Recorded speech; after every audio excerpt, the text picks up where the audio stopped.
Gracias. Bueno, buenas tardes. Buenas tardes.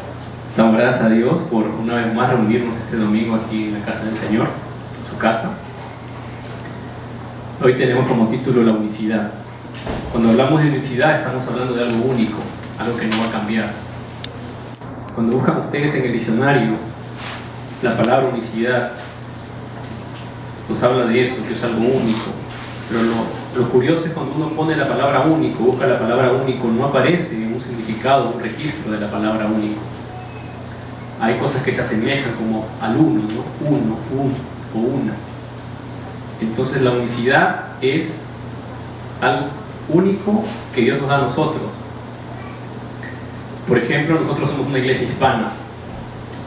Es algo único en Corea, una iglesia hispana, donde nos juntamos de Perú, de Venezuela, de México, de España, de Guatemala, hay diferentes de Ecuador, hay diferentes de Colombia, diferentes países. Es algo único. Entonces nosotros, al ver esto, cuando vemos la palabra de Dios, el Señor nos enseña algo único también a nuestra vida. Y es algo que nosotros debemos tomar para cometer los errores menos posibles. Cuando vemos la Biblia es un libro lleno de sabiduría que enseña al hombre a cometer los errores menos posibles. Y para tener bendición en la Biblia hay un método. Y ese método que el Señor nos da está en su palabra. Por eso cuando me acompañan al versículo número 8 de Mateo 17, por favor. Si lo leemos juntos, Mateo 17, 8, lo podemos leer juntos, en voz alta. Pueden abrir sus Biblias, sus iPhones, sus iPads, o lo tienen ahí también. Estamos entregando ahora unas separatas para seguir el mensaje. ¿Lo leemos juntos? La palabra de Dios dice, en Mateo 17, 8 lo leemos, dice: y alzando ellos los ojos, a nadie vieron sino a Jesús solo. Cuando vemos más arriba o más abajo en los versículos anteriores, están Pedro, Jacobo y Juan, su hermano. Jesús mismo los lleva al monte, ¿no? Y dice que Jesús pasa la transfiguración y aparecen delante de ellos Moisés y Elías. En el versículo número 2 o 3 dice: y aquí aparecieron Moisés y Elías hablando con él. Y Pedro dijo a Jesús: Señor, bueno es para nosotros que estemos aquí. Si quieres hacemos o hagamos aquí 3 enramadas, una para ti, otra para Moisés y otra para Elías. Pero en ese momento se escucha la voz de Dios. Ellos bajan la mirada porque nadie puede ver a Dios, y cuando vuelven a levantar la mirada solamente ven a Jesús solo ven a Jesús. Entonces eso tiene un significado importante en nuestra vida de fe, el solamente tener a Jesús delante de ellos. No Moisés, no Elías, solo Jesús. ¿Por qué solo Jesús? Porque solo Jesús es quien nos da la verdad, la vida, y hace el camino para que el hombre pueda volver a Dios nuevamente después de la caída de Génesis 3. Amén. Porque solo Jesús va a ser crucificado en la cruz del Calvario y va a resucitar al tercer día, quebrantando la ley del espíritu y de la muerte sobre nosotros. Solo Jesús es el verdadero profeta, el verdadero sacerdote, aquel que limpia nuestro pecado de maldición, de separación de Génesis 3. Es solo Jesús. Y solo Jesús nos va a dar el poder a través de su resurrección y apareciéndose nuevamente a sus discípulos para quebrantar, ¿qué cosa? Para quebrantar las obras del diablo. Solo Jesús. Primera de Juan 3:8 dice que el que practica el pecado es del diablo, porque el diablo peca desde el principio. Para esto apareció ¿quién? El Hijo de Dios, quien es Jesús, para deshacer las obras del diablo, del enemigo. Solo Jesús. Entonces hay una pregunta que muchas veces nos hacemos en nuestra vida de fe, en nuestro caminar de fe. Hay momentos en que entramos en dificultades o vienen algunas barreras, y ahí es donde Dios va a poner nuestra identidad a prueba. Y quiero tocar este tema de la oración porque me parece muy importante que nosotros que estamos trabajando y lo estamos haciendo bien además, podamos saber que cuando viene un tiempo difícil, es un tiempo de oración. Y acá viene algo muy interesante, que cuando viene un tiempo de oración, un tiempo difícil para un hijo de Dios, no intentemos primero buscarle nosotros la solución a ese problema, sino al contrario. Oremos para descubrir el plan de Dios a través de esa situación. Cuando los discípulos se reunieron con Jesús y le preguntaron en Mateo 6, Señor, ¿cómo oramos?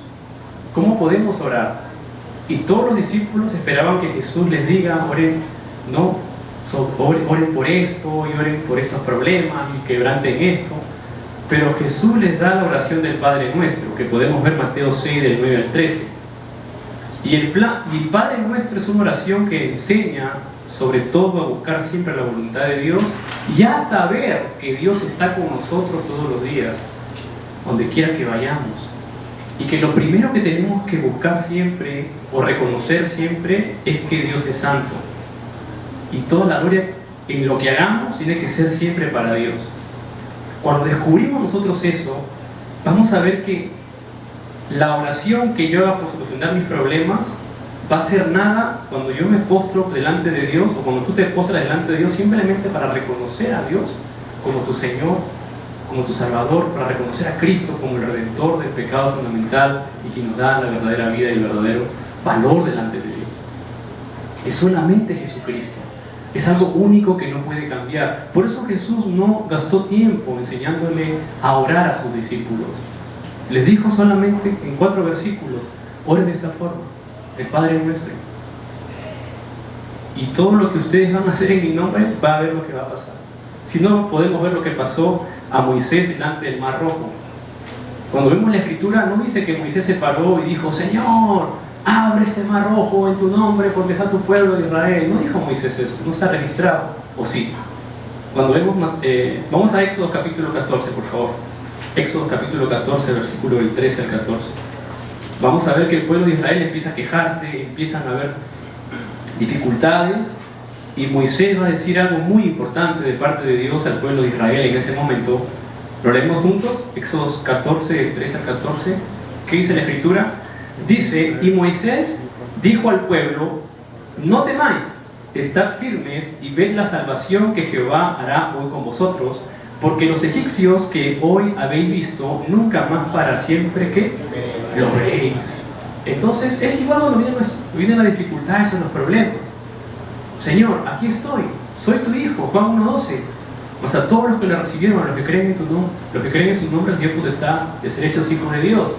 Señor, estos problemas nunca más para siempre los veré. Cumple tu plan, cumple tu palabra, cumple tu promesa a través de mi vida en el nombre de Jesucristo. Y Señor va a empezar a obrar, el Espíritu Santo va a empezar a obrar, porque no es algo que yo voy a hacer, no es algo que yo voy a ayudar a Dios, es algo que yo no puedo hacer, es algo único que Dios puede hacer sobre tu vida. Tú no puedes ayudarle a Dios, es Dios quien está obrando a través de tu vida. Entonces, cuando viene la situación, sí, nos paramos, nos hacemos frente, pero no para hacer o para dar nuestra solución, sino vamos a sufrir como Saúl. Saúl quería dar solución matando a David, y lo buscaba a David y lo correteaba y quería él dar la solución al problema o a su problema, pero el Espíritu de Jehová estaba con David, no podía. Caso contrario fue con David. David pudo dar la solución al problema, a su problema. ¿De qué forma? En la cueva tiene David la opción de matar a Saúl, pero no lo hace, le corta solamente una parte del vestido a Saúl y se lo lleva como muestra, y después se lo muestra. Mira, esto es tuyo, le dice. Cuando estabas durmiendo yo lo corté. Porque David entendía. ¿Qué entendía David? David entendía que Jehová era quien era su pastor, que Jehová era su pastor, y estando con Jehová, no importa, aunque pase por el valle de sombra de muerte, no temeré mal alguno. ¿Por qué? Porque Jehová está contigo, porque Jehová te sustenta donde quiera que vayas. Como dice la palabra en Amos 5:4, buscadme y viviréis, dice Jehová. Buscadme a mí y viviréis. No busques en otras cosas. Hay uno solo, que es Jesús en Cristo.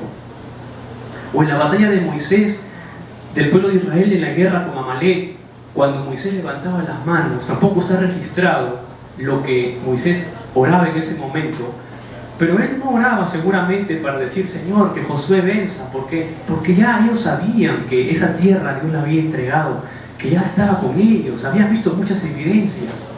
Entonces hoy el Señor está obrando en nuestra vida de la misma forma. Todos tenemos respuestas, ¿verdad? Todos hemos pasado por circunstancias y pasaremos seguramente circunstancias adversas, probablemente, en nuestro caminar, en nuestra vida de fe. Pero ahí caminamos con ese pacto, el pacto de Génesis 3:15, la simiente santa. El pacto de Éxodo 3:18, Señor, tu sangre me limpia desde la cabeza hasta los pies, tu sangre tiene poder, tu sangre nos dio libertad. Con ese pacto caminamos y tomamos Isaías 7:14, la Virgen concebirá y dará a luz un hijo y llamará su nombre Emmanuel, que significa Dios está contigo donde quiera que vayas. Por eso no habrá nada ni nadie que podrá parar el plan de Dios en tu vida. ¿Saben por qué, chicos, hermanos y hermanas? Porque Dios tiene una respuesta para ti solamente, que nadie más la puede tener. Dios tiene un plan en tu vida solamente para ti, que para nadie más está reservado. Cuando eso es tu seguridad, tú te olvidas de envidia, te olvidas de celos, te olvidas de todas las cosas que el mundo enseña y te enfocas en lo que Dios te quiere dar a ti, porque eso que es para ti, nadie lo puede desechar, nadie te lo puede quitar. Pero Satanás va a arremeter contra eso. Por eso existe la envidia, existe el dolor, existen las maldiciones. ¿Por qué? Porque el hombre o la persona que está separada de Dios vive espiritualmente bajo la oscuridad, y en esa oscuridad es donde se mueven esas cosas.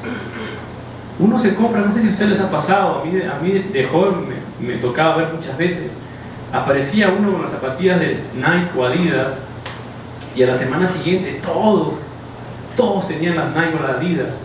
Es como los iPhone, ¿no? Los smartphones. Sale el iPhone 6 y el iPhone 5 tiene 5 meses recién y ya estamos cambiando de teléfono muchas veces. Y pasa así, y a veces no se puede comprar. Hay gente que no, ustedes pueden ver en el Facebook ahora, hay gente que vive en unas casas humildes, que todavía no están ni tarrajeadas en la pared bien, o no tienen una buena cama, pero tienen un iPad. Y eso es algo realmente insólito, es algo que nos debe llamar mucho la atención. Porque la corriente del mundo es tan fuerte que nos hace vivir de esa forma nosotros. Pero nosotros como pueblo de Dios, como hijos de Dios, tenemos que entender, no, Dios tiene algo específico para mí. Dios tiene un plan para mi vida. Dios tiene respuestas específicas para mi vida. Dios tiene guardado bendiciones escondidas para mí que solamente lo descubro cuando entro solo a conocer a Jesús como el Cristo. Y me quedo ahí y voy caminando en ese sendero. Recibo esa respuesta, Señor, gracias. Esa es la respuesta. Mi hermano, mi hermana recibe una respuesta mayor. Amén, es la respuesta que Dios le dio a ella. Más adelante recibiré esta respuesta más grande y tomaré esa respuesta y seguiré caminando. Porque la suma de las respuestas es lo que hace ver el plan de Dios a nuestra vida. Es lo que hace ver las bendiciones en nuestra vida. A veces las respuestas más pequeñitas son las que tienen más valor en nuestra vida, o las más importantes en nuestra vida. Las respuestas más pequeñitas, como los 2 espías, cuando salieron a ver la tierra de Canaán, y 10 de ellos dijeron, son grandes, es una nación difícil, es un campo difícil, son más que nosotros, no podemos. Pero Josué y Caleb tomaron el pacto y dijeron, no, esa tierra Dios la ha prometido a nosotros porque es una promesa que nos da. Todo lo entregó a Moisés. Por lo tanto, si Moisés ya no está, el pacto continúa. El siguiente líder, Josué, va a tomar esa bendición, va a tomar esa promesa. Entonces ya no está Josué, no está Moisés, ya Jesús vino, resucitó por nosotros, es nuestro Señor y Salvador. Pasó Pablo, pasó Timoteo, y así pasaron evangelistas como Moody, como Wesley, pasó las épocas, y llegó el 2016. Llegó el 19 de junio del 2016. Y es nuestra generación hoy en día. Y eres tú hoy en día. Y eres tú quien Dios te está llamando para tomar a Cristo, para tomar el Evangelio, para compartir la palabra, para testificar a través de tu vida. Eres tú, somos nosotros, esta generación que va a llevar el Evangelio al campo hispanohablante. Pero para eso tengo que vivir con el pacto del Monte Calvario. Tengo que saber por qué solo Jesús es la única respuesta, la unicidad. La única respuesta, el pacto del Monte Calvario, Juan 19:30, conocemos ese versículo. Jesús dice, consumado es. Jesús dice, consumado es. Antes, en Mateo 16:16, Pedro responde, tú eres el Cristo, el Hijo del Dios viviente. En Juan 20:31 la Escritura dice, pero estas se han escrito para que creáis que Jesús es quien, el Cristo, el Cristo. En Romanos 8:2 dice, porque la ley del Espíritu de vida en Cristo Jesús me ha librado de la ley del pecado y de la muerte. Solo Jesucristo, solo Jesús, único Jesús. En Romanos 3:24 dice, siendo justificado gratuitamente por su gracia mediante la redención que es en Cristo Jesús. Entonces, cuando tomamos a Jesucristo en nuestra vida de fe como único Señor, como único Salvador, estamos tomando ese pacto que Jesús da en el Monte Calvario. Y cuando uno toma ese pacto que Jesús da en el Monte Calvario, que Él es tu Cristo, que Él es tu Señor, que Él es tu Salvador, no estamos cayendo en una vida religiosa. No es una vida religiosa, estamos tomando el Evangelio como prioridad en nuestra vida. Y tomar el Evangelio como prioridad es tener vida espiritual, sanamente. Vemos todos los desastres del mundo en esta época ahorita. Vemos las noticias, hay asesinatos, hay tantas cosas. Y da pena ver cómo hasta los mismos miembros de la iglesia cristiana se ponen a debatir, se ponen en contra de las cosas que pasan. O dicen, sí, tiene que pasar así porque así ya está la Biblia y esto. Y meten a Dios en el asunto. Cuando Dios nos está llamando a nosotros a ¿qué? A amar, a dar el Evangelio, a explicar a la gente, a compartir que solo Jesús es el camino para que el hombre pueda restaurarse espiritualmente. Que los problemas del mundo que pasan son problemas espirituales a causa de la caída del hombre, de la separación del hombre con Dios. Y no podemos caer en juzgar a las personas por su calidad, por su estado, por su condición, sino al contrario, tenemos que hacer un llamado a la unicidad. Y el llamado a la unicidad es poner a Cristo delante de todas las cosas en primer lugar. El llamado a la unicidad es tomar el pacto del Monte Calvario. Señor, tú eres mi Cristo, tú eres el Cristo. Hay problemas o situaciones que no podemos resolver o que nuestra generación no podrá resolver seguramente, pero la palabra de Dios y Cristo lo podrá hacer en el futuro. Podrá resolverlo. Cuando Sadrach, Mesach y Abednego entraron al horno de fuego, ellos entraron entendiendo la unicidad de Dios. La unicidad de Dios. Entendieron la unicidad de Dios. Me voy a broncear al horno de fuego, dijeron. Me voy a broncear en el horno de fuego. Y entraron al horno de fuego y no les pasó nada, porque entendieron la unicidad de Dios. Entendieron de que no eran ellos los que estaban parándose frente a Nabucodonosor. No eran ellos humanamente, no era su sabiduría, no era su conocimiento, su capacidad, no era ni siquiera su valentía o su coraje o su liderazgo. Era el Espíritu Santo de Dios que estaba con ellos. Era el Espíritu Santo que oraba a través de ellos, el Espíritu de Jehová. Y muchas veces nosotros olvidamos, conocemos de Dios, tenemos a Cristo en nuestro corazón, pero muchas veces olvidamos que es Jesucristo mismo. Jesucristo decía, apártate de mí, Satanás, como le dijo a Pedro en su momento. ¿Por qué? Porque Jesús sabía que Él humanamente estaba en esta tierra, pero que el Espíritu de Dios se movía con Él donde quiera que iba. Era el Espíritu de Dios que se movía con Él. No era Él solo, no era el humano que se movía. Por eso no lo podían reconocer la gente, porque no hallaban gracia, porque lo veían como un humano. Lo veían como un humano, era un ser humano. Pero no entendían que no era Él un humano, sino que era divino, era el Espíritu de Dios que se movía con Él. Y esa es la misma forma, hermanos y hermanas. Tú en tu vida hoy, cuando tú tomas el pacto del Monte Calvario y oras, haces que el Espíritu Santo se mueva en tu vida, haces que el Espíritu Santo te llene, haces que el Espíritu Santo te guíe, haces que el Espíritu Santo te dé fortaleza, haces que el Espíritu Santo te levante cuando tú sientas que no tienes fuerzas ni siquiera para ponerte de rodillas. Es el poder del Espíritu Santo el que nunca debemos nosotros dejar de lado. Porque a través del Espíritu Santo, ¿qué se establece? Se establece la misión del Monte de los Olivos, que es Hechos 1:3, que es el reino de Dios. El reino de Dios. En Mateo 12:28 la Escritura dice, pero si yo por el Espíritu de Dios echo fuera a los demonios, ciertamente ha llegado a vosotros, ¿qué cosa? El reino de Dios. El reino de Dios. ¿Tú te imaginas la gran bendición que tienes hoy en tus manos de tener el reino de Dios contigo donde quiera que vayas? ¿Te imaginas ese gran poder espiritual que tienes en este momento contigo cuando tú estableces el reino de Dios? ¿Has disfrutado de esa bendición como comerte un manjar, comerte una comida deliciosa? De llegar a casa o llegar al trabajo y decir, Señor, establezco tu reino en mi hogar, establezco tu reino en mi vida. Señor, estas son mis circunstancias. Señor, esto es lo que está pasando en mi trabajo, en mis estudios, en la iglesia. Esto es lo que está pasando en nuestros países hispanohablantes. Pero sobre eso establezco tu reino, Padre, porque tú das respuesta. Y tú prometes en Mateo 12:28 que cuando yo establezco el reino de Dios en mi vida, los demonios no tienen más remedio que salir disparados. Y no hay ningún poder de oscuridad que pueda penetrar en tu vida, ni en tu futura generación, ni en nuestras futuras generaciones.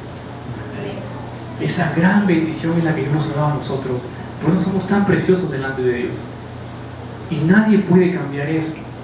Podrán las religiones venir en contra de esto.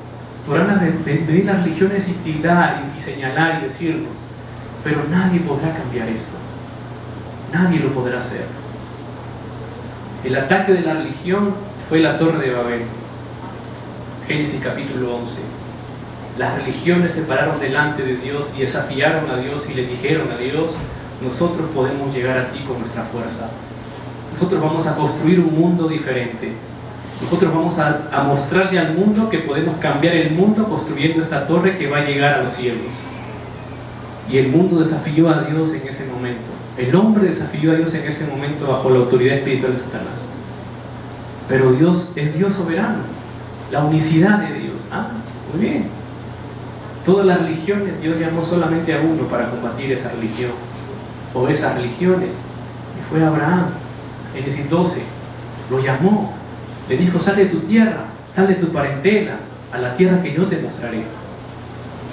Y de la simiente de Abraham dio bendición el Señor hasta nuestra generación. Por la fe somos la simiente de Abraham, por la fe. Y hoy la religión sigue arremetiendo, muchas religiones siguen arremetiendo. Y el Señor está llamando a los remanentes, a sus hijos que se paren solamente y digan, Señor, puede estar o pueden decir todo lo que ustedes quieran, amigos y amigas, señores y señores, pero yo voy a tomar y voy a mostrar a través de la palabra, a través de mi vida, que solamente Jesús es el Cristo, el Hijo del Dios viviente. Y nos van a caer de todo. Nos va a caer de todo, como le cayó a Esteban. Como le cayó a Esteban antes de morir. Pero sobre eso veremos los cielos que se abren y la gloria de Dios sobre nosotros. Es el Evangelio, la unicidad de Cristo. Que no hay nada, aunque muere Esteban, la unicidad de Cristo permanece. Aunque Jesús murió y resucitó, su unicidad permanece en nuestra vida. Esa es la unicidad de Cristo. Juan 14:14. Si algo pidieres en mi nombre, yo lo haré, dice el Señor. La unicidad de Cristo, su nombre, el nombre de Jesucristo. La unicidad en el nombre de Jesucristo. Juan 16:24. Hasta ahora nada habéis pedido en mi nombre. En el nombre de Jesucristo. En el nombre de Jesucristo. Sigamos orando en el nombre de Jesucristo. Eso es tomar la unicidad de Cristo. Señor, yo no sé cómo voy a salir de esta. Yo ni siquiera sé hacia dónde me vas a llevar de aquí a 5 años. Yo no sé, Señor. Es como cuando llegamos a Corea. Nunca imaginamos estar sentados en este lugar, ¿verdad? O tener este edificio, o tener este espacio, o la universidad donde estás ahora, o el trabajo donde estás ahora. Cuando llegamos a Corea, llegamos como extranjeros. No sabíamos ni siquiera decir hola. Ni siquiera sabíamos pedir algo en la tienda, o tomar el bus, o tomar el metro, que al principio cuando uno llega ve un laberinto, todo complicado, y después a los 2 días se da cuenta que tan fácil es tomar el metro aquí, que es un transporte magnífico. Y uno llega a Corea como extranjero, y seguramente muchos de nosotros dijimos solamente en ese momento, Señor, que se haga tu voluntad. Aquí estoy. Y se ha hecho la voluntad de Dios. ¿Cuántos a veces hemos orado, Señor, que me toque en mi escuela este tipo de roommates, o en mi trabajo este tipo de cosas? No se ha dado. No se ha dado. Hay cosas que se han dado seguramente para Dios mostrarle su soberanía. Pero en términos generales, en lo general, se ha dado la voluntad de Dios hasta donde hemos llegado ahora. ¿Sí o no? Se ha dado la voluntad de Dios. Entonces, ¿qué quiere decir eso? Que nosotros, para encontrar la unicidad de Cristo, tenemos que permanecer unánimes en oración. Tenemos que experimentar la oración 24 horas, porque ahí encontramos la unicidad de Dios en nuestra vida. La unicidad, las 24 horas. Ahí, en la oración, se encuentra la unicidad de Dios. Un pueblo que no ora, un pueblo que fracasa. Un hombre que no ora es un hombre que no va a recibir la guía del Espíritu Santo. Un hombre que no va a recibir la guía del Espíritu Santo, que no va a recibir el poder del Espíritu Santo. Una persona, un creyente que no ora, es un creyente que queda seco espiritualmente. Que se queda como un palo seco. Puede existir por ahí, puede recibir respuesta, pero su vida espiritual no está activa. Por eso tenemos un llamado a la oración. El pueblo hispanohablante es un pueblo apasionado, hermanos. Apasionado. Nosotros somos apasionados para las cosas. Si ponemos acá música y nos ponemos a bailar, nos ponemos a bailar con pasión. Mira esa apuesta. Nos ponemos a bailar con pasión y hacemos la fiesta. Ahora que estamos mirando el fútbol, todos los estadios, yo estaba mirando y yo pensé en un momento que mi país estaba jugando en Perú. Cuando estaba jugando la selección de México, pensé que México estaba jugando en México o en Colombia, y la gente pone pasión, y es una pasión sana. Es una pasión sana. En Europa está jugando la Eurocopa ahorita, y su pasión se está autodestruyendo, se están matando en los estadios. Y es triste ver eso. ¿Y qué tenemos que poner pasión nosotros? En la oración.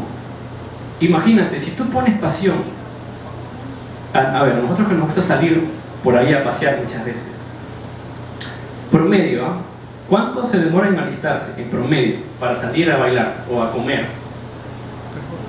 ¿Cuánto se demoran en promedio para alistarse?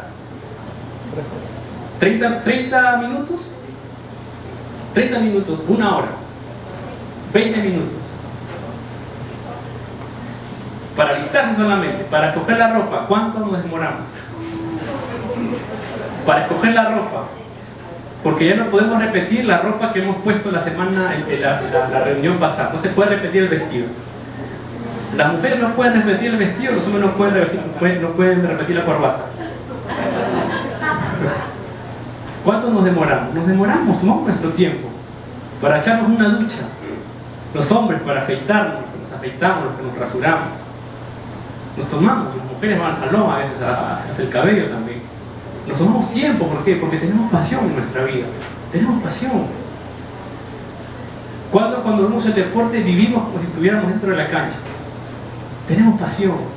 Y hoy el Señor nos llama a usar esa pasión de una manera sana con la unicidad de Cristo, hermanos. Si nosotros como pueblo hispanohablante, como hijos de Dios, entramos con pasión a clamar a Dios de verdad de nuestro corazón, hay cosas mucho mejores que se darán en nuestra vida que se han dado hasta hoy. Porque es el Evangelio de Cristo, es la unicidad de Cristo. Cuando uno llama a Cristo en su nombre, el Señor va a obrar a través del Espíritu Santo. Va a obrar a través del Espíritu Santo. Va a llenar nuestra vida a través del Espíritu Santo, porque es una promesa. Es la promesa del poder, es la promesa de lo que experimentaron en el aposento alto de Marcos, en Hechos 1:14. Imagínense esos hombres que no tenían qué comer, esos hombres y mujeres que no tenían qué vestir, esos hombres y mujeres que no tenían un espacio, un parque, se reunieron en unas catacumbas y empezaron con pasión a clamar a Dios en el nombre de Jesucristo y a decirle: Señor, haz la evangelización del mundo, usa nuestra oración por la evangelización del mundo. Señor, nosotros no tenemos economía, no tenemos poder político, no tenemos poder financiero, no tenemos nada, pero tenemos a Cristo, que es la unicidad de lo que tú nos has enseñado, de lo que Cristo nos habló. Y el Espíritu Santo vino sobre ellos, y el Espíritu Santo abrió puertas en 15 naciones, y el Espíritu Santo llevó a Pedro al templo de la Hermosa para decirle al cojo: no tengo oro ni plata, pero lo que tengo te doy. En el nombre de Jesucristo de Nazaret, levántate y anda. El Espíritu Santo le puso sabiduría a Pedro, un hombre sin educación, para decir en Hechos 4:12: y en ningún otro hay salvación, porque no hay otro nombre bajo el cielo de los hombres en que podamos ser salvos. Porque Pedro vio en Mateo 17.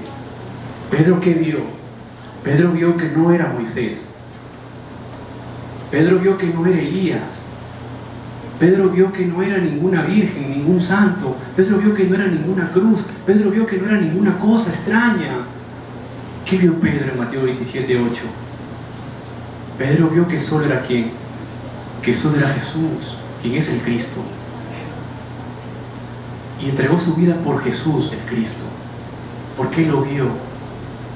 ¿Y cuándo nosotros hemos visto que solo Jesús es el Cristo? En el momento que recibimos la salvación. En ese momento vemos que es solo Jesucristo quien nos da la verdadera vida. Que es solo Jesucristo el que quebranta nuestro pecado. Es solo Jesucristo quien nos da vida eterna. Yo lo he visto. Es solo Jesucristo quien puede levantarte en el momento más difícil, o quien puede decirte: Señor, estás bien, hijo, por donde vas, continúa. Y aunque parezca chiquito muchas veces, Dios te va a levantar si tomas solo a Jesucristo como la unicidad. Es la unicidad. ¿Y por qué necesitamos nosotros el poder de Dios? ¿Para qué necesitamos el poder de Dios nosotros? Necesitamos el poder de Dios para ver el plan absoluto de Dios, que es salvar a todas las personas. Hermanos, cuando uno comparte el Evangelio y una persona abre su corazón, Dios abre su corazón de la persona para aceptar a Jesucristo, no cometas el error de pensar de que porque eres tú, porque conoces la Biblia. No cometamos el error de pensar de porque somos bonitos o bonitas, o porque hablamos bien del Evangelio o conocemos la palabra de Dios.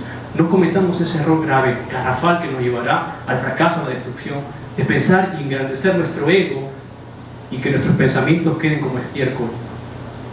Cuando uno comparte el Evangelio y una persona abre su corazón, Dios abre su corazón para aceptar al Señor, estás disfrutando y experimentando la obra del Espíritu Santo, la llenura del Espíritu Santo, la guía del Espíritu Santo, porque es Dios mismo quien escogió a esa persona y se está dando a ti la bendición del encuentro con aquella persona, simplemente para que tú le compartas el misterio que esa persona está esperando por 20, 30, 40, 50 años en su vida de fe, que es la unicidad de Cristo, que es el Evangelio, que es solo Jesús.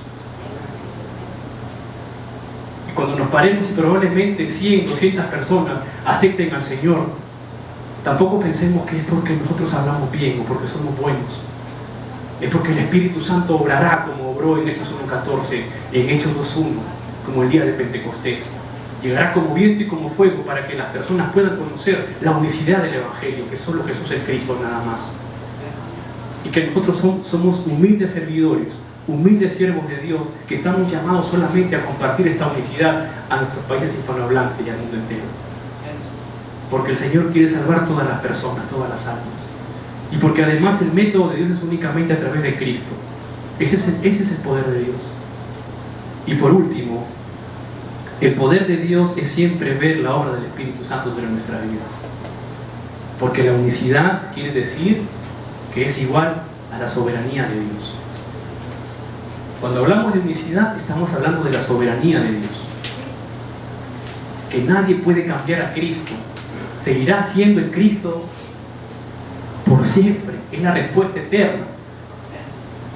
Nadie podrá cambiar eso. Nadie. Y el plan que tiene Dios sobre tu vida, tampoco nadie lo podrá cambiar. Es para ti solamente. Toma esa unicidad, Señor. Usa mis talentos. Usa lo que yo soy en este momento, con este nivel, con este estándar. Úsame, Señor, para dentro del plan que tú has escogido para mi vida. Si no pasa nada hasta el momento, pues no pasa nada. Y si no pasa nada, no pasa nada. Tranquilo. No pasa nada, ¿ok? No pasa nada. Llegará en su horario. Pero nunca soltar la unicidad. Nunca soltar la unicidad que es Cristo Jesús. Nunca soltarlo. Nunca. Tomarlo siempre. Y termino diciendo que cada vez que el pueblo de Israel en el Antiguo Testamento soltó el pacto de Dios, soltó la unicidad de Dios que es Cristo, vino la cautividad, vino la esclavitud, vinieron las guerras, llegó la destrucción y fracasaron. Pero Dios siempre restauró el pacto a través de los remanentes, restauró la unicidad del Evangelio, porque Dios es soberano. Llamó a José, llamó a Moisés, llamó a Elías, llamó a Isaías, llamó a Amos, lo llamó en una época. Amos era una persona que era un campesino, y a través de Amos el Señor dijo al pueblo de Israel: buscadme y viviréis. Esa es la unicidad de Cristo, la unicidad del Evangelio. Hoy ya Cristo está en el trono celestial, está a la diestra de Dios Padre, está en nuestro corazón. ¿Y de qué forma buscamos el Evangelio? ¿De qué forma buscamos a Dios? Cuando confesamos con nuestra boca que Jesús es el Cristo, el Hijo del Dios viviente. Y no nos apuramos en nosotros querer coger la respuesta, sino tomamos primero el pacto del Monte Calvario. Dentro de la circunstancia adversa: Señor, tú eres el Cristo. Señor, a través del poder de la oración, en el nombre de Jesucristo, cumple tu plan a través de este problema. Y por último, Señor, que tu poder absoluto, tu Espíritu Santo me guíe y obre y llene mi vida para ver qué es lo que has preparado en esta circunstancia para mí. Y la respuesta llegará a tu vida, llegará a ti con una gran bendición, porque es solamente algo que Dios ha preparado solamente para ti, para nadie más. Y el conjunto de esas bendiciones que cada uno recibe hace la realización del mundo. ¿Amén? Oremos. Padre Dios, te damos las gracias, Señor, en el nombre de Jesucristo, por tu gracia. Señor, que en esta semana podamos experimentar la unicidad de Cristo, la unicidad del Evangelio, Señor, que es saber que tienes un plan soberano, absoluto sobre nuestra vida, Señor. Que podamos siempre proclamar a Cristo como único Señor y Salvador. Que podamos, Señor, siempre experimentar la oración, Padre. Y que podamos, Señor, siempre descubrir la guía, la obra, Señor, y la llenura del Espíritu Santo de nuestras vidas. No permita, Señor, que caigamos en nuestros esfuerzos, sino que al contrario, Señor, recibamos tu gracia en cada momento a través de tu palabra. Gracias, Padre, por tu gracia. En el nombre de Jesucristo oramos. Amén.